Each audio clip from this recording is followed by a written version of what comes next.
Well, hello there, and welcome back to my channel, or welcome to my channel if this is the first time that you're stepping in. To start off, this video is going to be a bit different than the ones that I've done before, mainly because I'm gonna be honest, I don't have any ideas of what I want the video to be about. And I do have some filmed footage of some paintings that I did during the weekend, but I'm struggling to find a topic, something to talk about, and I also don't want to give you just a silent video.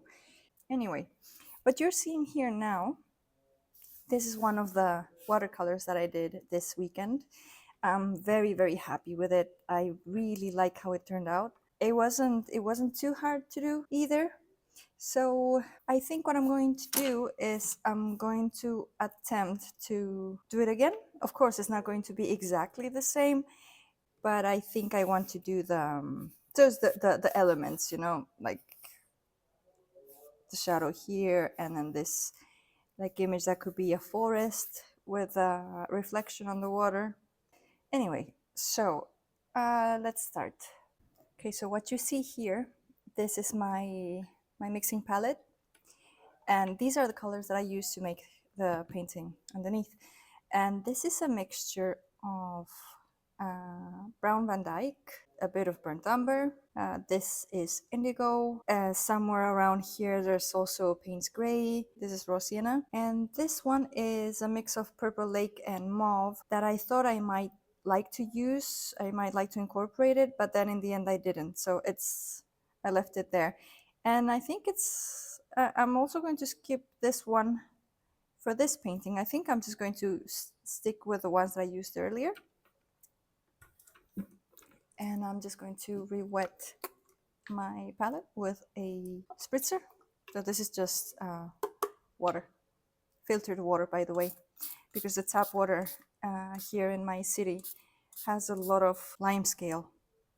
Okay, so apologies as well, because this video might be a bit rambly. Oh, just itsy bitsy spits. Okay. Yes, and the paper that I'm using is Arch or Artis watercolor. It's a rough grain 300 GSM, 100% cotton. First, let's remove this one carefully so as not to rip the paper. Also, if you are like me and like to use a palette knife to remove the paper from your block, always make sure that it's clean. Okay, so this one looks dirty, but it's actually clean, so it's not going to transfer. Because I've had it in the past where my palette wasn't clean, and while I was doing this, I had paint marks on the paper underneath. So like I would have like paint marks around here, and that's not good. So I'm going to leave this one in front of me so that I have it as a reference. Okay, and then the brushes that I used last time are these ones. So I have two flat brushes. This one is a size 18. The bristles on it are quite soft. It's not natural hair, it's actually synthetic, but I don't know made out of what. It's the PBO brand, but it doesn't say anything else on it. It's very soft. It's like super soft. Then I have another flat brush, 12 size from Da Vinci. This one is also a synthetic brush. This one has a bit more of a spring to it. Then I have an Escoda size 6 with a bit of a point. And this one I like as well to just put like dabs of paint. And then I have another Da Vinci size 8, again synthetic, round one this time. And I use this one mostly to mix the colors on my palette. Let's see, where's my, okay, so like I said, my spray bottle. I'll just spritz around in my palette to reactivate the color that I have left over. And now I just need to I need to remember how I painted it to begin with. As I said in an earlier video, I never claim to know what I'm doing. um, I just like to have fun painting, you know. Okay, so the horizon is going to be about this height. Yeah. If we put it here, it's going to be visually, it's not going to look very appealing, I think. Yeah, so if we do the horizon around here, of course, we want to try to leave as much blank space as possible around it so that the piece can breathe. So if we put it around here, and then we can paint a bit over here, and also have this space, and then the sky we can grow as much, but then also leaving some space around here. I have 2 jars of water. One will be for the dirty water, the other one is for the clear water. This is how I usually work, with 2 jars of water. But for this one, it's not quite necessary to have the 2 jars. You can just use the one, as long as you don't dirty up your water too much. How to avoid that is just by having a rag where you can just wipe your brush when it has excess paint. So you would just dip a bit in some water and then just clean it up. And even though it's not going to get your paper super clean, it's still going to help to remove the excess pigment and also excess water. So always make sure you have a rag or like some tissues as well. Those are good as well. But I'm trying to keep it with a rag. I find it's a bit more eco-friendly. I'm going to mix some. This is the Payne's Gray that I've applied, and you will notice. I don't know if it's visible in the camera, but Payne's Gray has a cooler tint to it, and I don't want my painting to be too cool. I want it to be more in the has a bit more warm colors. So as you can see here, so even though it is dark, like almost black, the gray behind it is not a cool gray. It's a bit more of a warm gray. So in order to make it a bit more warm, I mix it with a Van Dyke. And if you don't have brown Van Dyke, burnt umber is also a great substitute, I find. At least the ones that I have from Winsor Newton, they're not too different. So let me just show you. So the Van Dyke would be this one here, and the burnt umber is this one here. So the Van Dyke is a bit more pigmented, a bit darker, whilst the burnt umber is a bit warmer as well and lighter.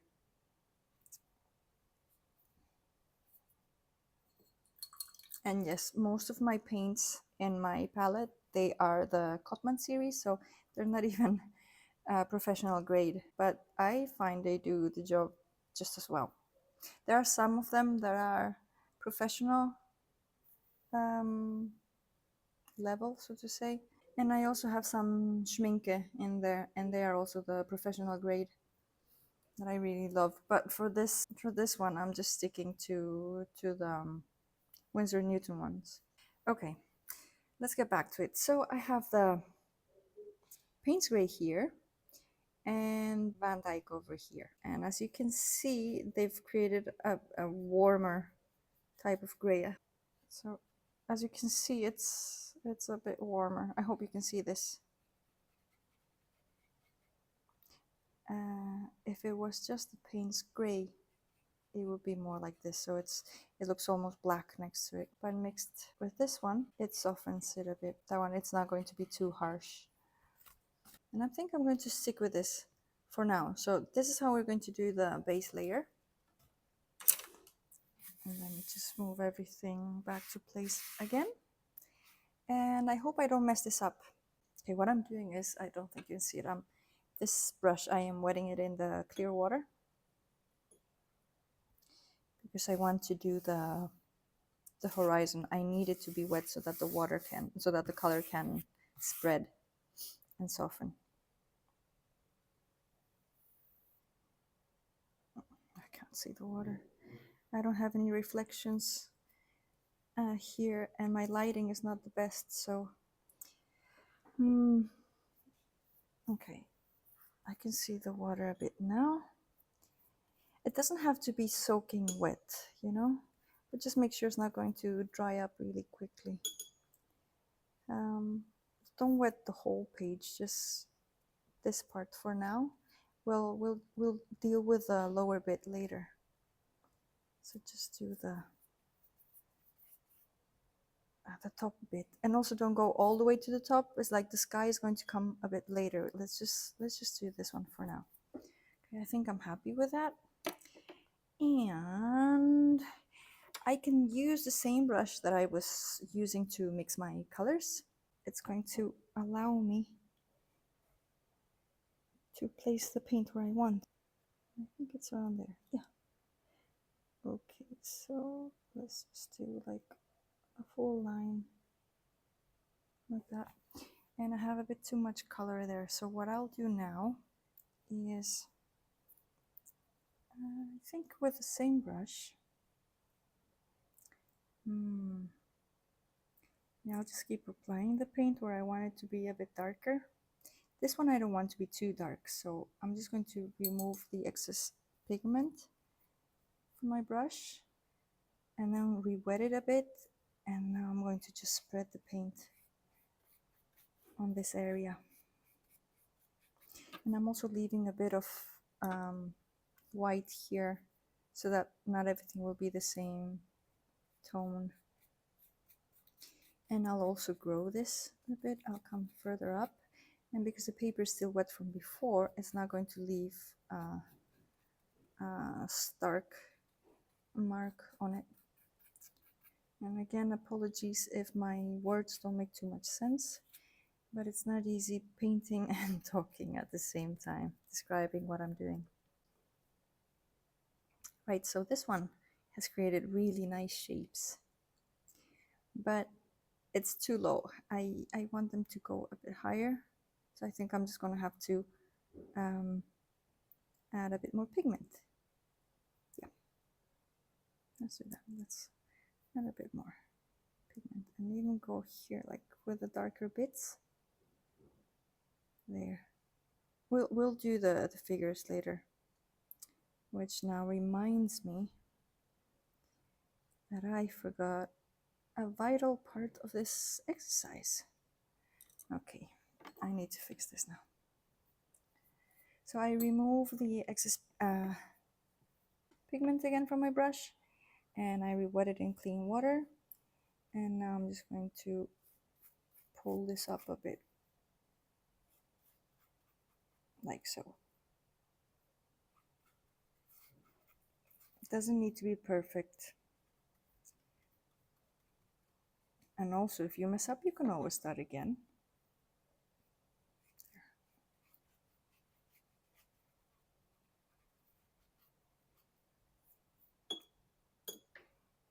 Now I'm going with my brush and just clean water.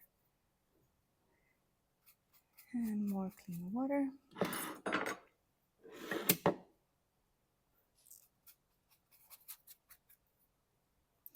And then just moving the paint around in a way that feels natural, and also trying to visualize, you know, like where the sky would be. If this is supposed to be like a forest, you know, like plants, you know, they need to like fade out in the background, and how far do you want them to fade out into? This one here, I want this line to be more even there. And whilst that dries a bit, we don't want it to be too dry, I think. Let me just get the other tool that I'm missing. Okay, so what I'm looking for is, I have a piece of bank card. Here it is, that I use to do my scrapings.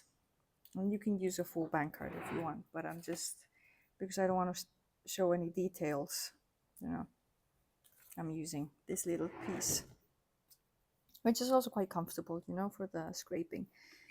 But we'll do that later. This needs to be a bit more dry in order for us to do the scraping. But in the meantime, we can start with the bottom bit. Let's just forget about this for a while, and let's work on the bottom bit. So I'll still use my same brush, just clean water. And let's do this side, that way this one will also dry sooner. So we apply the water really close to where the line is, but we don't actually touch the line, not yet. Okay, I don't want to touch it just yet. And we will continue wetting this area just to have like a rough idea if there's going to be trees here, where they are going to be reflecting on the water. And of course, like we said, we want to leave this white space, so don't go all the way down, but just around here. Try to do it as close as you can, but do not touch the part above otherwise, because it's wet still, the water is going to seep through, and then it's going to create strange effects on this area, which we want to keep clean. Later, once we start doing the other layers, we can paint on top and everything, but for now I think I want to keep it like this because it's also going to give me a better idea in my head.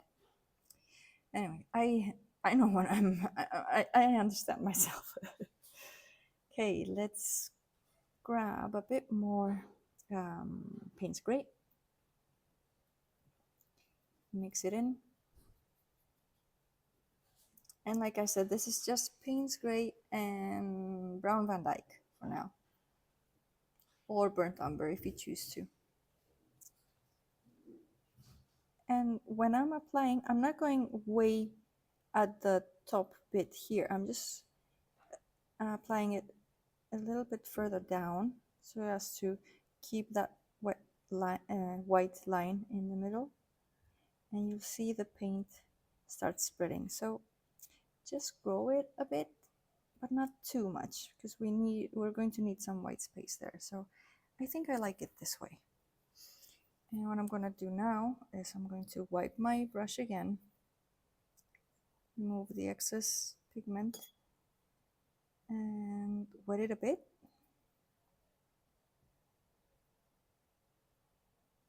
So that I can give this a bit of shape. And because the paper is dry here and it's the rough grain, it's giving me a nice surface to work on, doing these, leaving these little marks. But I want to leave it. So my reasoning is, we have a sort of light source coming from here. So this could be like a winter, like a wintry sunset, and there are clouds covering the sun. So you have this pale, soft light that's coming through here, and there would be some reflection around here as well. So let's keep this light as well. Okay, so now let's go to this side, and for this, what we'll do is, again, we'll apply the water.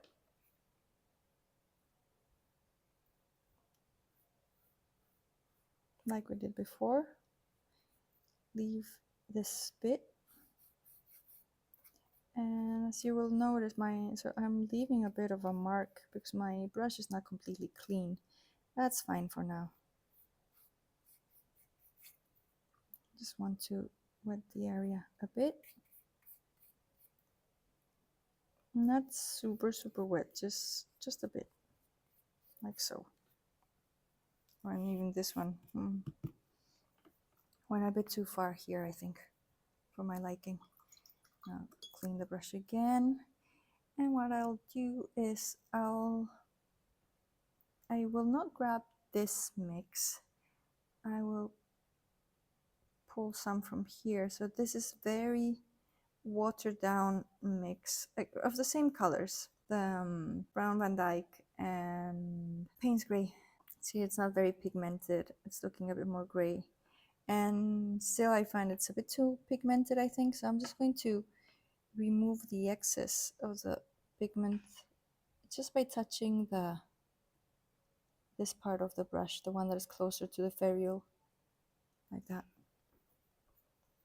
So I'll still have some pigment on the tip of my brush, but not too much. And as you can see, it's quite soft now.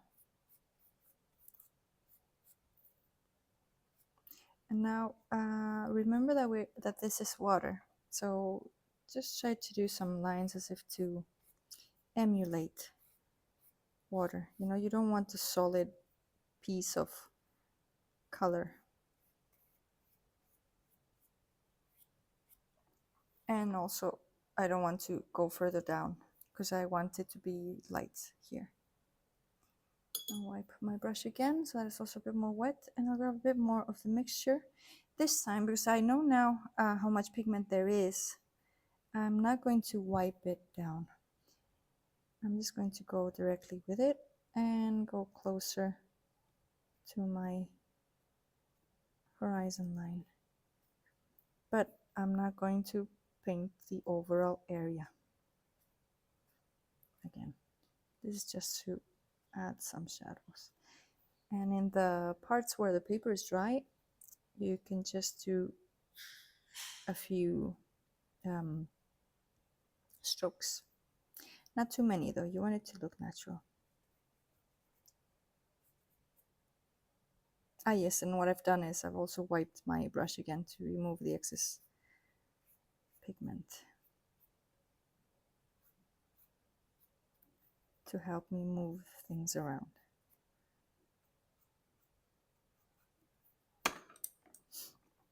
Okay, I like that. How's this one? It is still a bit wet. I don't want to go in just yet with a scraping because it's too wet and it's gonna get ruined. So okay, I think I'll pause. I'll wait for it to dry a bit more, and I'll be back. Hi, editing Tatiana here. So I have to apologize because I'm gonna have to end this video here. I took a break after painting, and when I was looking at the footage, not only did I realize that it was like, what was it? 29 minutes long initially, and also that the autofocus on my phone was doing a weird thing, which you might have seen, of course, you know, like I'm dragging the brush and it looks like everything's just moving around. So I've had to change my setup, and also it was going to be too long. Mainly it was going to be too long. So for that I've decided to split the painting session into 3 parts. So this one here will be released tomorrow, Friday the 23rd of August, and the second part will be released the Friday after that, so that would be the 30th of August, and then the third part the week after, again on the Friday, if everything goes according to plan. So I just wanted to say thank you for watching this video. Thank you for sticking until the end, and if you have any questions, just feel free to leave a comment below, and I'll get back to you as soon as I can. And yeah, thank you so much for watching. If you liked the video, please give it a thumbs up, and if you want to see part 2, make sure you tune in for next Friday, so like I said, the 30th of August, which is when I usually upload my videos.